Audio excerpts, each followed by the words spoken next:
தமிழ்நாடு சௌராஷ்டிர அரசியல் எழுச்சி மாநாட்டை தலைமையேற்று நடத்தி கொண்டிருக்கிற போற்றுதலுக்கும் வணக்கத்திற்கும் உரிய பெருமகன் ஓய்வு பெற்ற முன்னாள் காவல்துறை பேரதிகாரி கிஷோர் குமார் அவர்களே, சிறப்பு விருந்தினராக வந்து மாநாட்டை சிறப்பித்துக் கொண்டிருக்கிற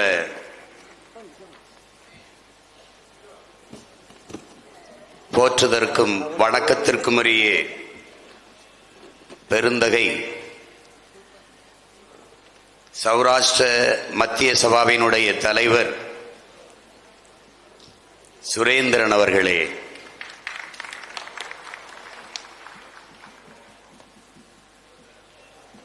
மாநாட்டினை பெருமை சேர்க்க வந்திருக்கிற பெருமதிப்பிற்குரிய தினேஷ் அவர்களே, மேடையிலே அமர்ந்திருக்கிற பெருமதிப்பிற்குரிய பெருமக்களே, உணர்வு எழுச்சியோடு உரிமை மீட்சிக்காக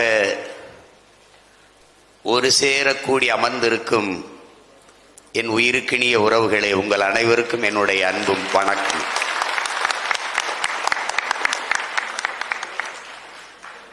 சௌராஷ்டிர அரசியல் இன எழுச்சி மாநாடு என்று அழைத்தார்கள். மாநாட்டிற்கு உள்ளே வந்தால் அப்போதான் தெரிகிறது இது செந்தமிழ் எழுச்சி மாநாடு. வரவேற்கிற தங்கை புரட்சி பாவலன் பாவேந்தருடைய வரிகளை பாடி, அதற்கு பிறகு வந்த தம்பி என் அன்பு மகன், அவன் தமிழிலே கவிதை பாடி வரவேற்பதை பார்க்கிற போது சௌராஷ்டிரா மாநாடா தமிழ் மாநாடா என்கிற ஐயம் வருகிறது. பேரன்புமிக்க எனது பெற்றோர்களே, உயிருக்கினியே என் உடன் பிறந்தார்களே, இங்கே நீங்கள் யார் என்பதும் நான் யார் என்பதும் முதலில் நாம் தெரிந்து கொள்ள வேண்டும். மண்ணில் உழவு தொழில் என்பது தொழிலாக பார்க்கப்படுவதில்லை. அது உழவு தொழில் என்று சொல்லக்கூடாது. நெசவையும் தொழில் என்று சொல்லக்கூடாது. உழவும் நெசவும் மனித வாழ்வின் பண்பாட்டு கூறுகள். அது ஒரு கலாச்சாரம், அது தொழில் அல்ல. ஏன் உழவை தொழில் என்று சொல்லக்கூடாது என்றால், தாய் பிள்ளைக்கு உணவூட்டுவது எப்படி தொழில் இல்லையோ, பால் ஊட்டுவது எப்படி தொழில் இல்லையோ, அப்படி பூமி தாய் தன் பிள்ளைகளுக்கு உணவூட்டுவதும் தொழில் அல்ல. அது ஒரு கலாச்சாரம், அது ஒரு வாழ்க்கை முறை. அதுபோலதான் நெசவும். இந்த உழவும் நெசவும் ஒன்றோடு ஒன்று பின்னி பிணைந்தவை, பிரிக்க முடியாது இணைந்தவை. உழவு மானுட குலத்திற்கு உயிர் கொடுக்கிறது, உயிரை கொடுத்து காக்கிறது. நெசவு உடையை கொடுத்து மானத்தை காக்கிறது. உயிர் கொடுப்பவன் உழவன், மானம் காப்பவன் நெசவாளன். அந்த நெசவையும் உழவையும் செய்கிற மக்கள் மானுடத்தில் வச்சு போற்றுவதில்லை, தெய்வத்துக்கு நிகராக வச்சு போற்றுகிறார்கள். அப்படிப்பட்ட பெருமக்கள் எல்லாம் அமர்ந்திருக்கிறீர்கள். நெசவு குடும்பத்தில் பிறந்தவர்களுக்கு உழவு குடும்பத்தில் பிறந்தவன் வாழ்த்த வந்திருக்கிறேன். உங்கள் உரிமைக்காக உணர்வை மதித்து உங்களோடு நிற்க வந்திருக்கிறேன். நாங்கள் யார், நான் யார் என்பதை நீங்கள் அறிந்து கொள்ள வேண்டும். இங்கே பேசிய என் அன்பிற்கினியவன் என்னை சொன்னான், அரசியல் அதிகாரமற்ற தாய் நிலத்திலேயே அரசியல் அதிகாரமற்று தாய்மொழியை சிதைய கொடுத்து உணர்வை இழந்து உரிமைகளை இழந்து அடிமைப்பட்டு வாழ்ந்து கொண்டிருந்த ஒரு இனத்தின் பிள்ளை நான். என்றைக்கு ஒரு இனம் முழுமையான விடுதலை அடையும், அது என்றைக்கு ஒரு நாடு அடைகிறதோ அன்றுதான் அந்த இனம் முழுமையான விடுதலையை அடையும். 26,000 மக்கள் தொகை கொண்ட ஒரு இனம் விடுதலை பெற்று நாடு பெற்று பெருமையோடு வாழ்கிறது, தன் மொழியை, கலையை, இலக்கியத்தை, பண்பாட்டை காத்து.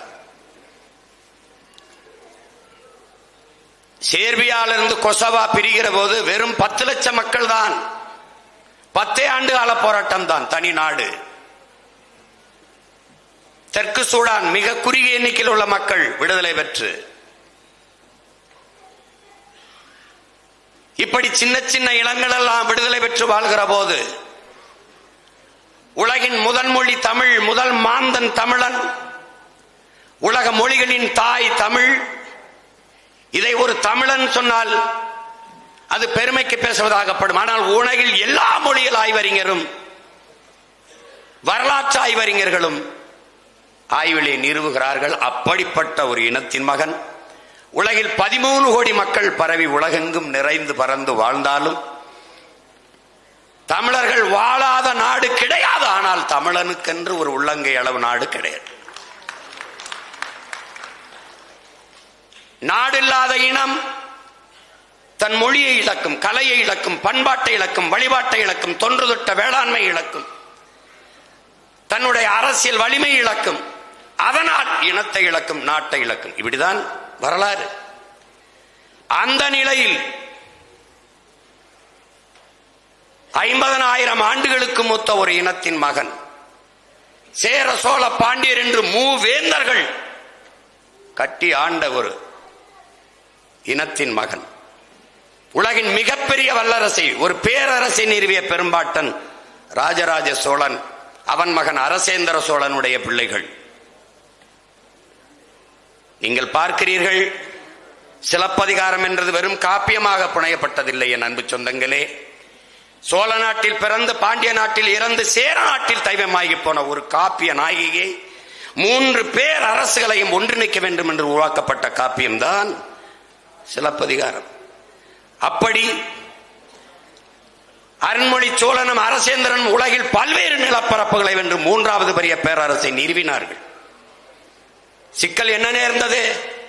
அந்த நாட்டை நிலப்பரப்பெல்லாம் வென்றவர்கள் நம்முடைய கொடியை, எங்களுடைய கொடியை, புலிக்கொடியை ஏற்றினார்களே ஒழிய எங்களை, தன் இன மக்களை குடியேற்றவில்லை. அதான் அங்கு நடந்த சிக்கல். தங்கள் இனத்திற்கென்று ஒரு தனித்த நாடு வேண்டும் என்ற எண்ணம் அவர்களுக்கு இருந்ததில்லை. இதனால் இவ்வளவு பெரிய இலக்கிய வளமை, செழுமை கொண்ட ஒரு தொன்மை மொழி சிதைந்து சிதைந்து சங்கம் வைத்து தமிழ் வளர்த்தவன் மூவேந்தர்களில் பாண்டியன், பாண்டிய மன்னன். அந்த சங்கம் வைத்து தமிழ் வளர்த்த மதுரையில் தான் நாம் நின்று கொண்டிருக்கிறோம். ஆனால் தமிழ் இருக்கிறதா என்று நீங்கள் சிந்தித்து பார்க்க வேண்டும். இந்த சூழலில் நம் முன்னவர்கள் செய்த பிழையை நாம் செய்துவிடக்கூடாது. நமக்கென்று இந்த பூமி பந்தில் ஒரு தேசம் வேண்டும் என்ற கனவோடு ஒடுக்குகிற தேசிய இனத்திடமிருந்து ஒடுக்கப்படுகிற தேசிய இனம் பிரிந்து செல்ல விரும்புவது தன்னுரிமைங்கிறான் புரட்சியாளர் லெனின். அந்த தன்னுரிமையை போராடி பெற வேண்டியது ஒவ்வொரு தேசிய இனங்களின் பிறப்புரிமைங்கிறான். அந்த பிறப்புரிமையை கேட்டு, தமிழீழ தாயகத்தை கேட்டு ஒரு புரட்சிகர போராட்டத்தை முன்னெடுத்தான் எங்கள் உயிர் தலைவன் மேதகு பிரபாகரன் அவர்கள்.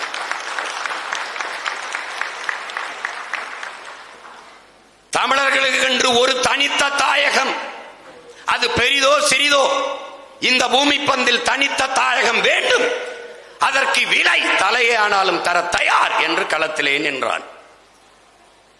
அந்த விடுதலை போராட்டத்தை பிரிவினைவாதம், தீவிரவாதம், பயங்கரவாதம் என்று பழி சுமத்தி எங்கள் கண் முன்னே அளித்தார். அந்த நேரத்தில் தான் என் அன்பு சொந்தங்களே, உங்கள் பிள்ளைகள் நாங்கள் உணர்ந்தோம். நானும் சரி, என் தம்பி ஆனந்தும் சரி, என் அன்பு தம் மகன் பிரசாத்தும் சரி, இங்கே நிற்கிற எங்கள் பிள்ளைகள் எல்லோரும் உணர்ந்தோம். இந்த அரசியல் நமக்கானது இல்லை, இந்த அதிகாரம் நமக்கானது இல்லை. இது நம் மொழியையோ நம் இனத்தையோ நம் மண்ணையோ நம் வளத்தையோ மக்களின் நலத்தையோ பாதுகாக்காது என்ற முடிவுக்கு அன்றுதான் வந்தோம். இது நம் சாவை சகித்துக் கொள்கிறது, நம் ரத்தத்தை ருசிக்கிறது, நம் இனத்தின் பிணத்தின் மீது நாற்காலி போட்டு பதவியை அனுமதிக்கிறது. இவர்கள் நமக்கானவர்கள் அல்ல, இந்த அரசியல் நமக்கானது அல்ல என்ற முடிவுக்கு அன்றுதான் வந்தோம். ஆனால் முடங்கி கிடக்கவில்லை மூலையிலே. என் தங்கை பாடியது போல வலியோர் சிலர் எளியோதமை வதையே புரிகுவதா மகராசர்கள் உலகாளுதம் நிலையாள்மன் நிலைவா உலகால உனது தாய் மிகு உயிர்வாதை அடைகிறார் உதவாதினி ஒரு தாமதம் உடனே விழி தமிழா என்று எங்களை எழுப்பினான் ஒரு பாவலன். பண்டை பெரும்புகள் உடையோமா இல்லையா, பாருக்கு வீரத்தை சொன்னோமா இல்லையா, எண்டிசை வாய்மையால் ஆண்டோமா இல்லையா, எங்களுக்கு இங்குற்ற நரிகளால் தொல்லையா என்று உசுப்பினான். கிளர்ந்து எழுந்தோம். பூட்டிய இரும்பு கூட்டின் கதவு திறந்தது. சிறுத்தையே வெளியே வா, எளியன உன்னை இகழ்ந்தவர் நடுங்க புலியன செயல் செய்ய புறப்படு வெளியே. அப்படி வெளியே வந்தவர்கள் நம்பினை பகலினை நல் இருள் என்று சிம்புட்பறவையே சிறகை விரி எழு சிங்க இளைஞனே திருப்பு முகம் திற விழி என்றான். திறந்தோம், எழுந்தோம், கிளர்ந்தோம், ஒன்றிணைந்தோம். என்ன செய்தோம்? இவன் எப்படி நம்மளை கூறு போட்டான், சாதி மதங்களாக பிரித்தான், பிளந்தான். சிறு சிறு குழுக்களாக இருந்ததால் அரசியல் வலிமையை அதிகாரத்தை பெற முடியவில்லை. அவன் என்ன செய்யறது? ஒரே அடையாளம், நீ என்னவாக இரு, ஆனால் மொழியால் இனத்தால் தமிழனாக இரு என்று கிளர்ந்து ஒரு எளிய மகன் திரைப்படம் எடுத்து பிழைக்க பரமக்குடியிலிருந்து வண்டி ஏறி போன ஒரு மகன், இந்த கட்சிகளில் எல்லா கூட்டங்களிலும் ஏறி பேசிய மகன், சாதாரண மகன், வீழ்த்தப்பட்ட இடத்தில் எந்த இடத்தில் வீழ்ந்தோம் என்று பல லட்சக்கணக்கான என் இனத்தின் பிணத்திற்கிடையே பிரசவிக்கப்பட்ட பிள்ளைகள், நானும் என் தம்பி தங்கைகளும். தாலாட்டு கேட்டு வளரவில்லை என் தாய்மார்களே, என் தாய் தங்கையர் அக்கா தங்கைகளின் ஒப்பாரியிலும் ஓலத்திலும் வளர்ந்தவர்கள், அழுகையிலும் அரற்றலிலும் கேட்டு கேட்டு வளர்ந்தவர்கள், ரத்தத்திலும் கண்ணீரிலும் கரு கொண்டு வளர்ந்த பிள்ளைகள். எழுந்தோம். என்ன முடிவெடுத்தோம்? என் மூச்சு காற்றை நானே சுவாசிப்பது போல, என் உணவை நானே எடுத்து உண்பது போல, என் உரிமையை என் விடுதலையை நானே போராடி பெறுவது. என் பயணம் என் கால்களை நம்பித்தான், அடுத்தவன் கால்களை நம்பி என் பயணம் இருக்கக்கூடாது என்று முடிவெடுத்து ஒரு அரசியல் இயக்கத்தை தொடங்கினோம். சிரித்தார்கள். சினிமா எடுக்கிற சின்ன பைய சீமான்லாம் கட்சி ஆரம்பிச்சுட்டான்னா. முதல்ல 2016 போட்டியிட வருகிற போது 234 பேர் இருக்கிறார்களா என்று கேட்டார்கள். இப்போது வென்று விடுவார்களா என்று கேட்கிறார்கள். அப்போது இருக்கிறார்களா, இதெல்லாம் ஒரு கட்சியா என்று கேட்டார்கள். தனித்து தனித்து தனித்து நின்று தோற்றதற்கு தோல்விக்கு கவலைப்படாமல் முதல் முறை செய்கிறது முயற்சி, தோற்று போகிறோம். இரண்டாம் முறை செய்வது விடாமுயற்சி, மூன்றாம் முறை செய்வது விடாமுயற்சி, தொடர்ந்து செய்வதற்கு பெயர் நம்பிக்கை. அந்த நம்பிக்கையை கொண்டு தொடர்ந்து களத்திலே நின்று நின்று இந்தியாவை யார் ஆள்வதிலே இந்த மகன் போட்டியிலே இல்லை. நான் இந்திய நாட்டின் பிரதம வேட்பாளரும் இல்லை. சாதாரண பிள்ளைகள், ஓட்டுக்கு ₹1 கொடுக்கல, வாக்குக்கு ₹1 கொடுக்கல. எல்லாம் சின்ன சின்ன பசங்க, யாரும் யாருக்கும் தெரியாது. இவர் அமைச்சர் மகன், அவருடைய மகன், முதலமைச்சர் வாரிசு, அதெல்லாம் எதுவும் கிடையாது. எல்லாம் சின்ன சின்ன பசங்க. மைக்குன்னு ஒரு சின்னத்தை கொடுத்தான், அது வர வச்சு இந்த சின்னத்தை எடுத்துட்டான். 8வது பெட்டி 7வது பெட்டியில இவன். ஆனா என்னைய தேடி, இந்த எளிய பிள்ளைகளை தேடி 36 லட்சம் பேர் வாக்க போட்டு 3வது வரை கட்சியாக்கி அங்கீகாரம், register, not register party, recognise party ஆகினா. பதிவு செய்யப்பட்ட கட்சி அல்ல, அங்கீகரிக்கப்பட்ட கட்சி நாம் தமிழர் கட்சி என்பதே ஆகினா. அவ எப்படி இழந்து விட்ட மக்கள், அரசியல் அதிகாரத்தை இழந்து விட்ட மக்கள், அதிகாரமற்ற அவன் நிலத்திலேயே அடிமையாக வாழ்கிற மக்கள், அவனுக்குத்தான் உரிமையை கேட்டு போராடுகிற மக்களின் உணர்வும் வழியும் தெரியும். அதனால்தான் உங்கள் மகன் உங்களுக்காக காலையில் இருந்து இந்த மாநாட்டிற்காக ஒரு நாளை ஒதுக்கி ஒவ்வொரு மணித்துளியும் எனக்கு உயிர் துளி தேர்தல் நேரத்தில் உங்களுக்காக வந்தேன் என்றால், இழந்தவனுக்குத்தான் இழப்பின் அருமை தெரியும், வழி அடிபட்டவனுக்குத்தான் வழி தெரியும். அப்படி வழி உணர்ந்து நிற்கிற எனக்குத்தான் உங்களின் மொழியும் வலியும் தெரியும்.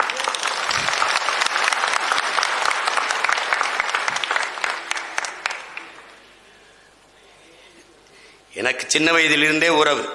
எங்க ஊர் பரமக்குடியில் ஆத்துக்கு இந்த பக்கம் எமனேஸ்வரத்தில் இருக்கிற எல்லா மக்களும் சௌராஷ்டிர மக்கள் தான்.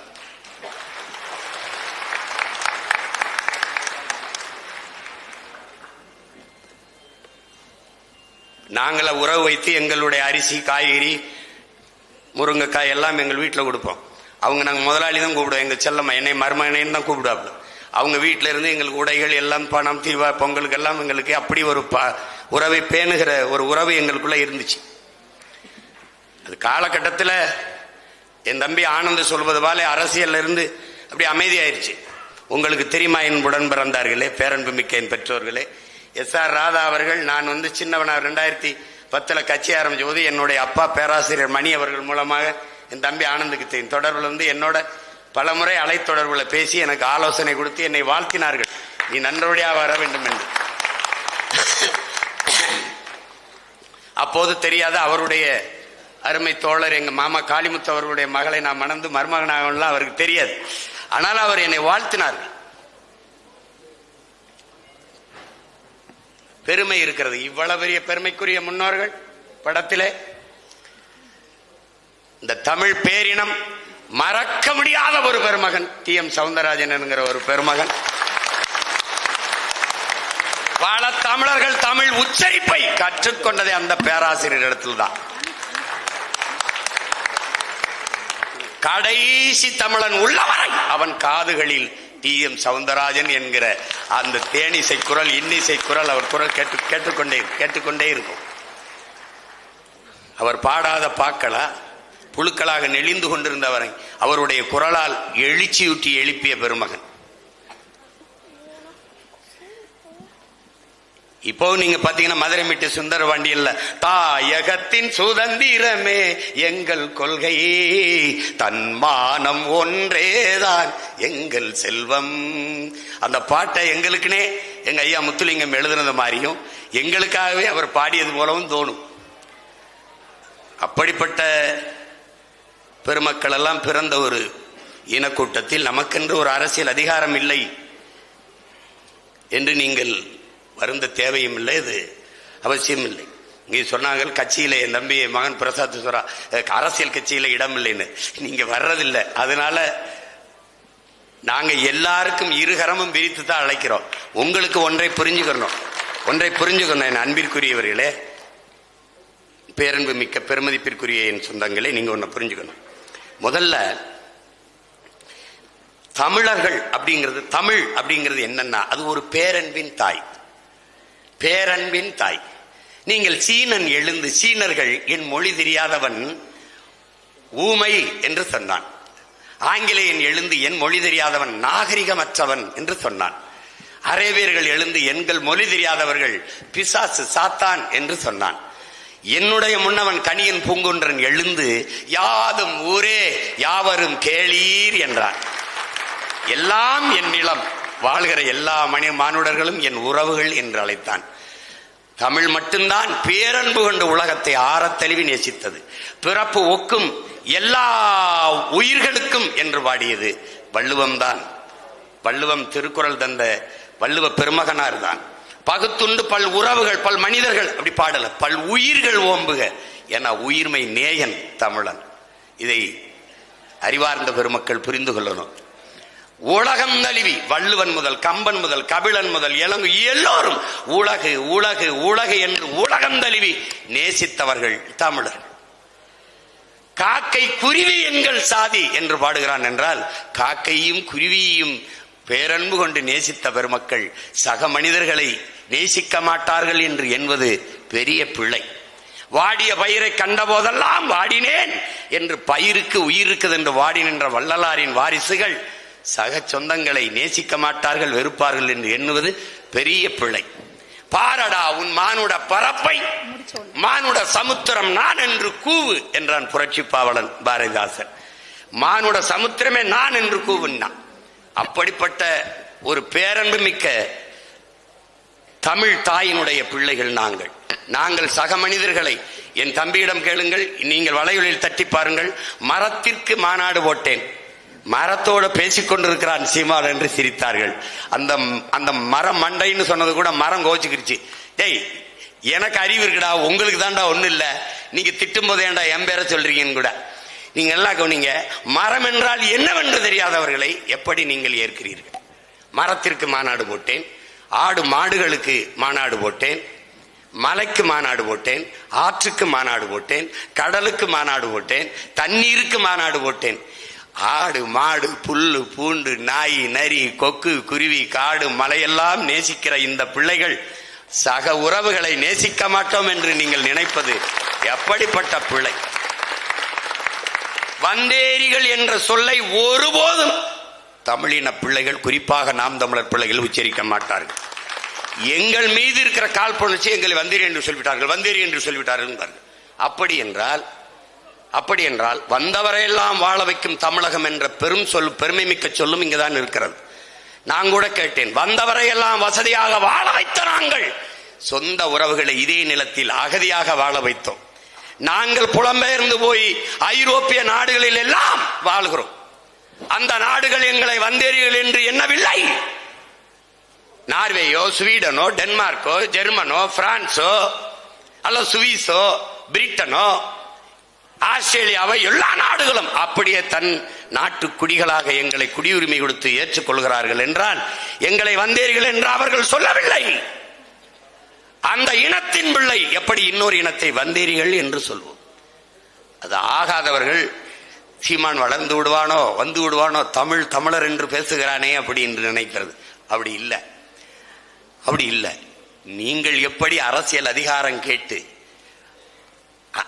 அங்கீகாரம் கேட்டு நீங்கள் போராடுகிறீர்களோ அப்படி போராடி கொண்டிருக்க பிள்ளைதான் நாங்களும். எங்களுக்கும் இல்லை, நீங்க நினைக்கிறது இல்லை நாங்க இது தமிழ்நாடு, தமிழனுக்கு அதிகாரம் இருக்கு நினைக்கிறீங்க. ஐயோ, சத்தியமா கிடையாது. அதை நீங்க தெரிஞ்சுக்கணும்.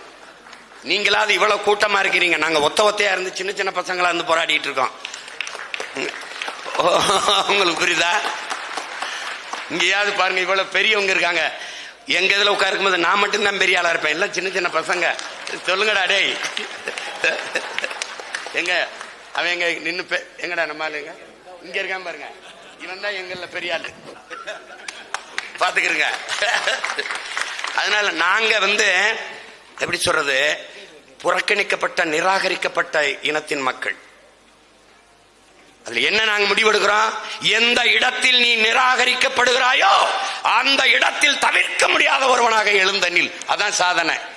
இப்ப தேர்தலில் நாங்க போட்டியிடுறோம்ல, எங்களை போட்டியிலே வைக்க மாட்டான். நீங்க வேணா குறிச்சு வச்சுக்கிறீங்க, எங்களை சேர்க்க மாட்டான். அது மும்முனை போட்டி, அந்த முனை போட்டி, எங்களை மற்றும் பலர் மற்றவையில வைப்பான். நீங்க வேணா நான் சொல்லிட்டு போறேன், இந்த தேர்தலில் இப்ப 26 தேர்தலில் பாருங்க, மற்றவையில தான் நாங்க இருப்போம்.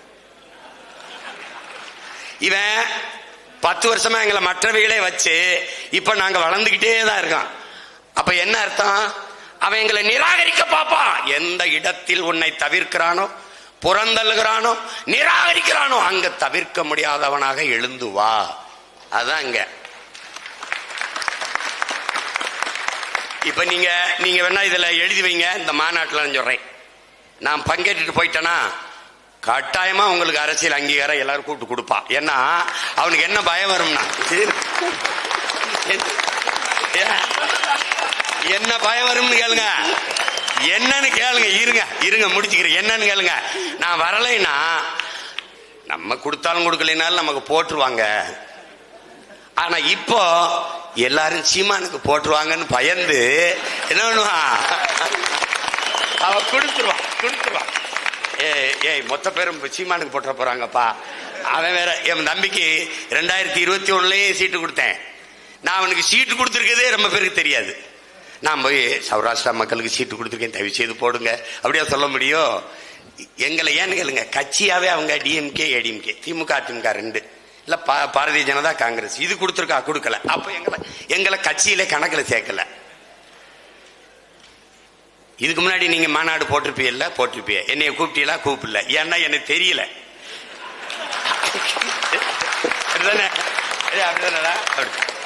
இப்ப என்னை கூப்பிட்டிருக்கீல்ல, இப்ப எல்லாருக்கும் உங்களை தெரியும். புரியுதா? ஏன்னு கேளுங்க, இதுதான் தவிர்க்க முடியாதது. நம்ம கொடுக்கலன்னா அவன் கொடுத்துருவான், அவன் கொடுத்தா மொத்த ஓட்டை அவன் வாங்கிடுவான், அவன் வாங்கினா ஜெயிச்சிருவான். அவன் சட்டசபைக்குள்ள வந்தா நம்மள பேசவே விட மாட்டான்.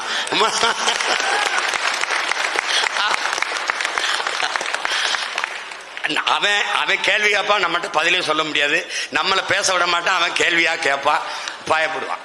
இப்ப புரியுதா? அதுதான் பிரச்சனை. அப்போ சண்டை போடணும், யார முன்னாடி வச்சு போடணும்னு முடிவு பண்ணி போடணும். அதான் இங்க இருக்கிறது.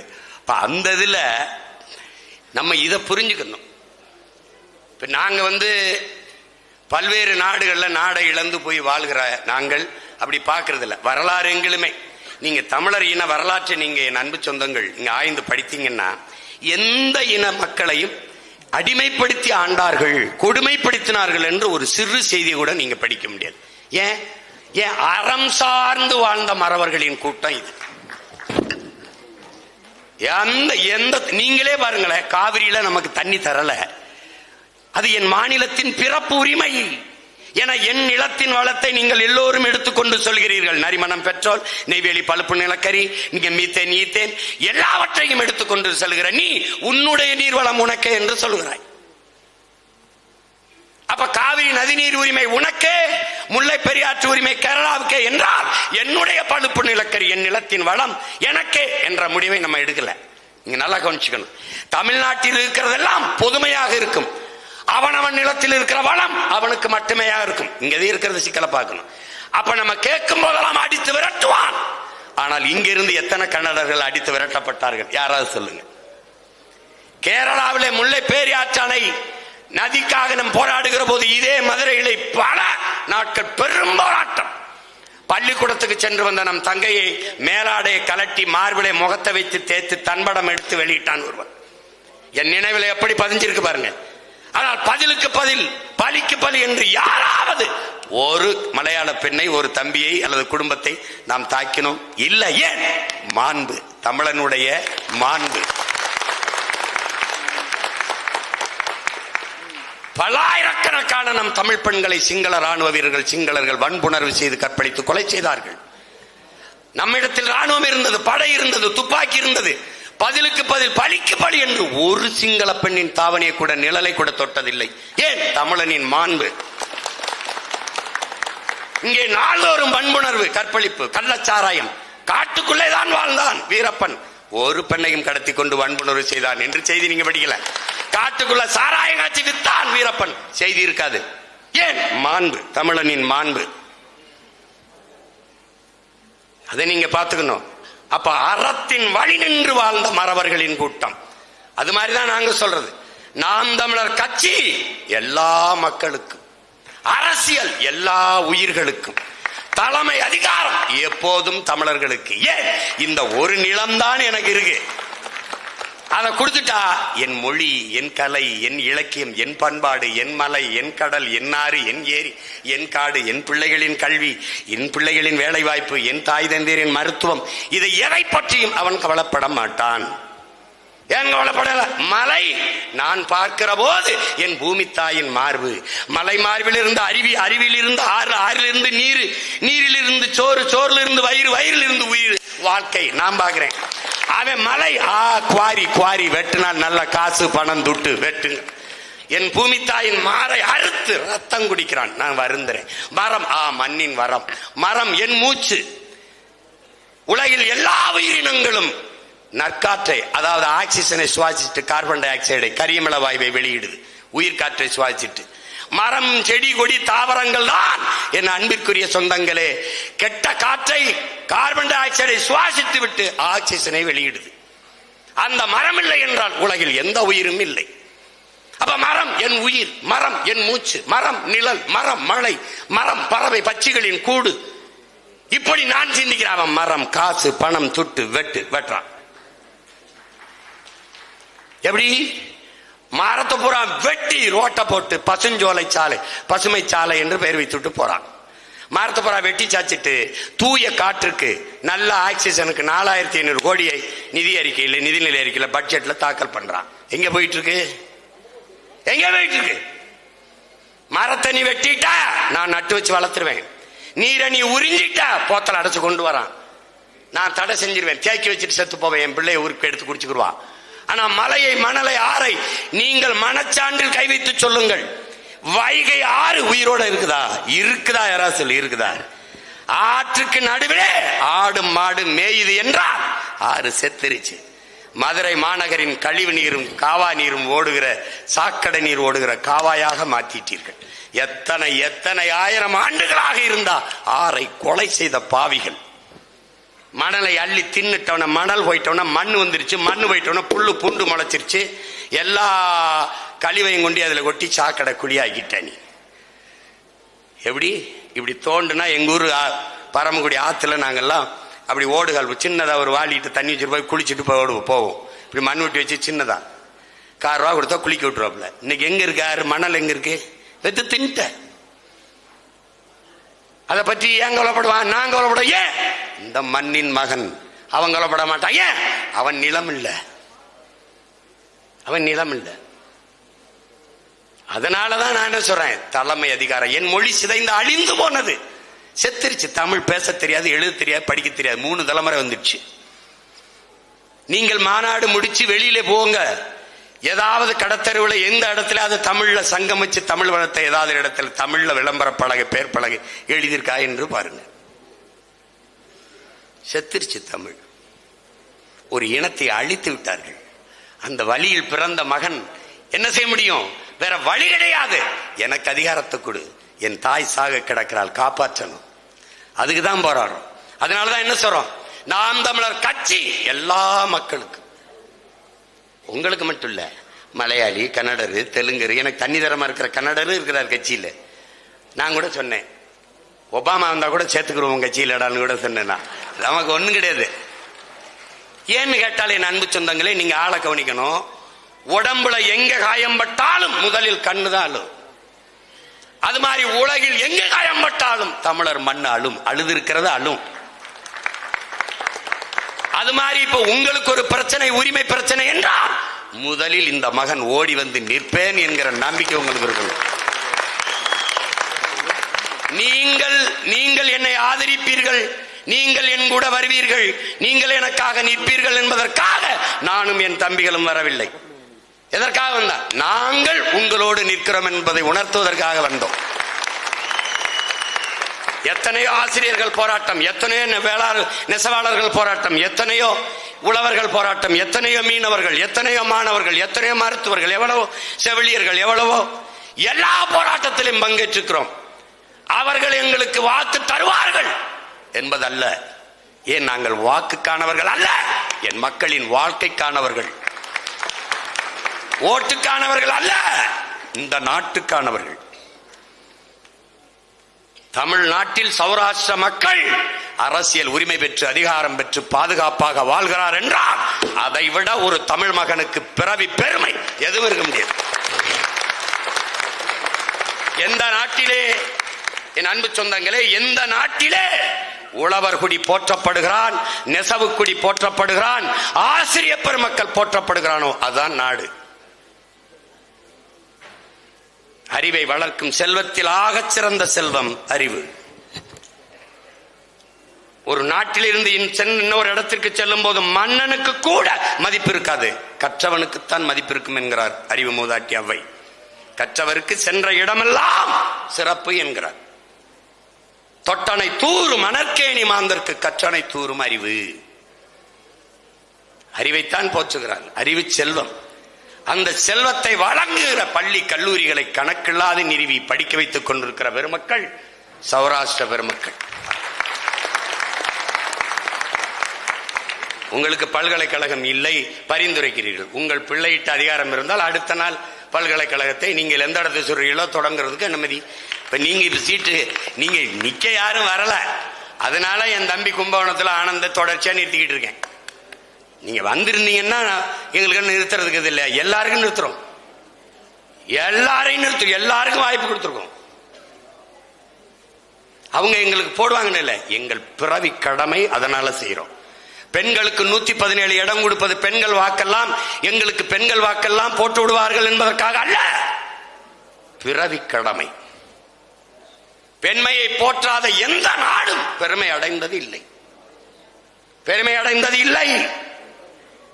பெற்ற தாயை மதிக்காதவன், உடன் பிறந்த ரத்த உறவுகளான அக்கா தங்கையை மதிக்காதவன் எப்படி மனிதனா இருக்க முடியும்? அதனாலதான் ஆணுக்கு பெண் சமம் என்பதில்லை, ஆணும் பெண்ணும் சமம். சமம் என நிகரென கொள்கின்றான், சம நிகரென கொள்கிறான் பாரதி. எங்கள் தலைவர் ஆணுக்கு பெண் சமம் இல்லை, ஆணும் பெண்ணும் சமம் என்று கற்பித்தார். அதனால 117 பெண்கள், 117 ஆண்கள். நாங்க தொடர்ச்சியா சரியாதான் செய்யறோம். என் மக்கள் நீங்க தான் சரியானதை செய்யாம எளிதானதே செய்றீங்க.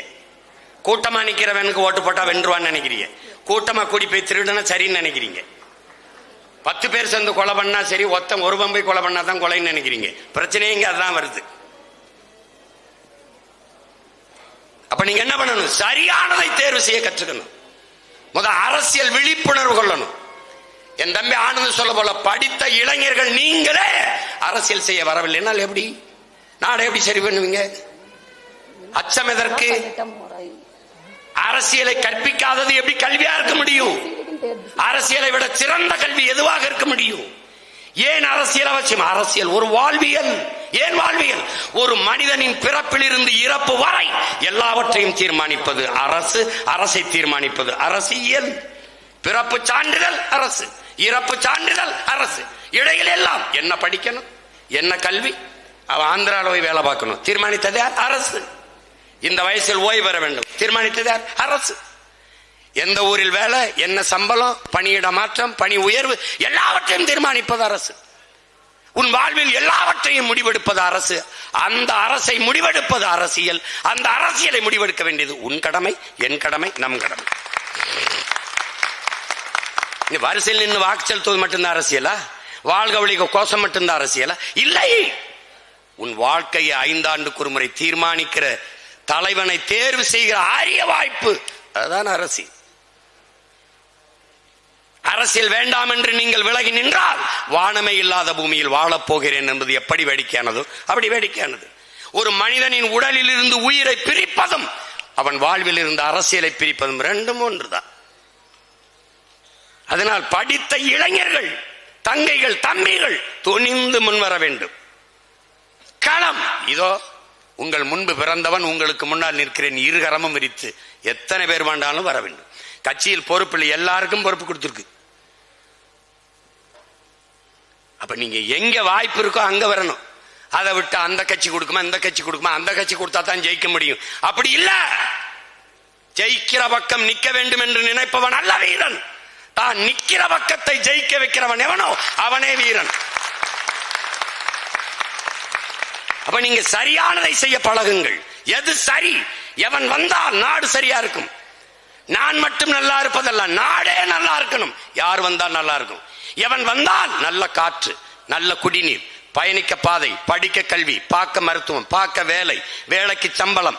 எவன் வந்தால் நாடு மக்களும் பாதுகாப்பாக இருக்க முடியும். அதை சிந்தியுங்கள். இன்னைக்கு நேத்தா பேசி வச்சிருக்கு, 15 ஆண்டுகளா பேசுறோம், பேசிக்கிட்டு வரோம். இன்னும் ஆழ்ந்து கவனிங்கள், இன்னும் கவனிங்கள். அதற்கப்புறம் ஒரு தெளிவு வரும், இதுதான் சரியான அரசியல், அங்க பயணிங்க. இதனால அதிகாரத்தில் இருப்பவனே தொடர்ந்து இருப்பான்னு இல்ல. தயங்கி தயங்கி நீங்க ஆதரிக்கல, அப்பவே நாங்க இப்படி ஏறி ஏறி வாரோம். எல்லாரும் ஆதரிச்சிருந்தா முதல்ல பெரிய மாறுதல் வந்திருக்கும். எப்பவும் மாத்திருக்கலாம், இந்த மாநாடு தேவைப்பட்டிருக்காது, எல்லாம் நடந்திருக்கும். என்ன உங்க கோரிக்கை என்ன? அரசியல் அங்கீகாரம் வேணும், அரசியல் அதிகாரம் வேணும். இதுதானே பெரிய விஷயம். உங்களுக்கு முன்னாடி நான் போராடிக்கிட்டு இருக்கேன், அதே அரசியல் அதிகாரத்திற்கு, அரசியல் அங்கீகாரத்துக்கு தான் போராடிட்டு இருக்கோம்.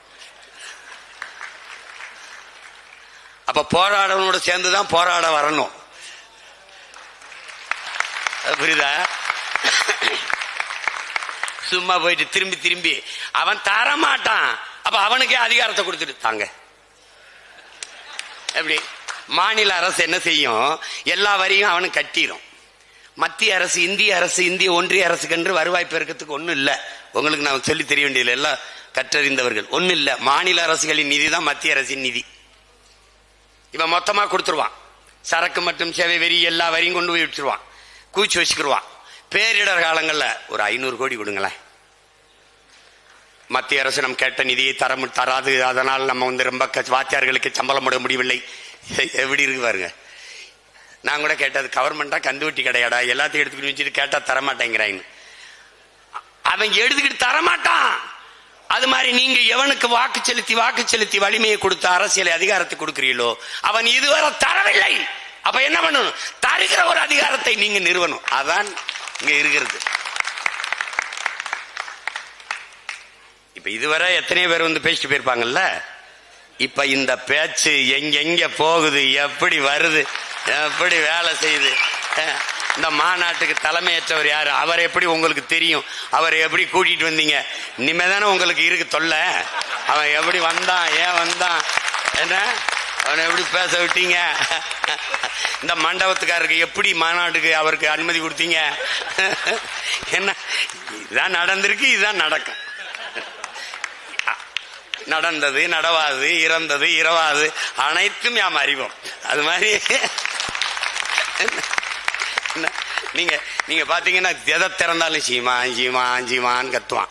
அப்ப கூட நான் சொல்ல பாடும் பரம்பொருள் சிவன் அல்ல, இப்ப சீமான் தான். அவன் பேரன் சீமான் தான். பேசிக்கிட்டே இருப்பான்.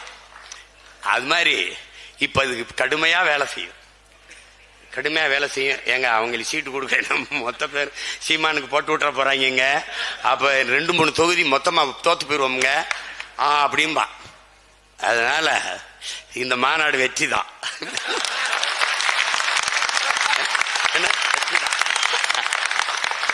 சௌராஷ்டிரா அரசியல் எழுச்சி மாநாடு வெற்றி.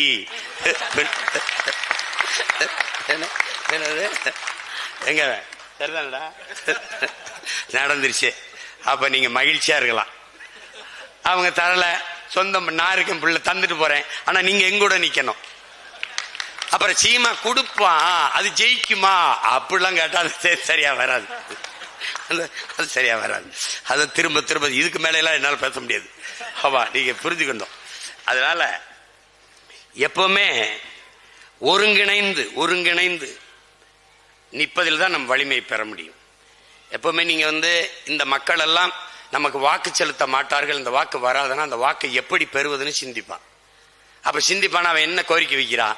அவன் அரசியல் அதிகாரம் கேட்கிறான், அவனுக்கு என்ன பல்கலைக்கழகம் கேட்கிறான், அவனுக்கு என்ன பாதுகாப்புக்கிறான். அது இந்தா அப்படின்னு நீங்க கொடுத்தாதான் அந்த வாக்கை நம்ம பெற முடியுங்கிற நிலைமையை நீங்க உருவாக்கி விட்டால் வென்றலாம்.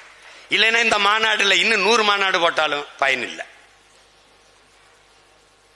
அப்ப ஒற்றுமையா நீங்க இருங்க, உங்க கூட நாங்க இருக்கோம், போராடி வெல்லுவோம்.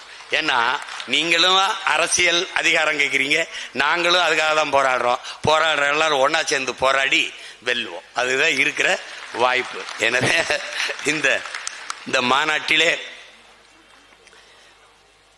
பங்கேற்று இருக்கிற என் பாசத்திற்குரிய சொந்தங்கள், என்னிலும் இளைய எதிர்கால நம்பிக்கைகளா இருக்கிற என் தம்பி தங்கைகள், இங்கே அழகு தமிழிலே புரட்சி பாவலர் பாக்களை பாடிய என் தங்கை, இங்கே தலைவர் பெருமகனா இருக்கிற ஐயா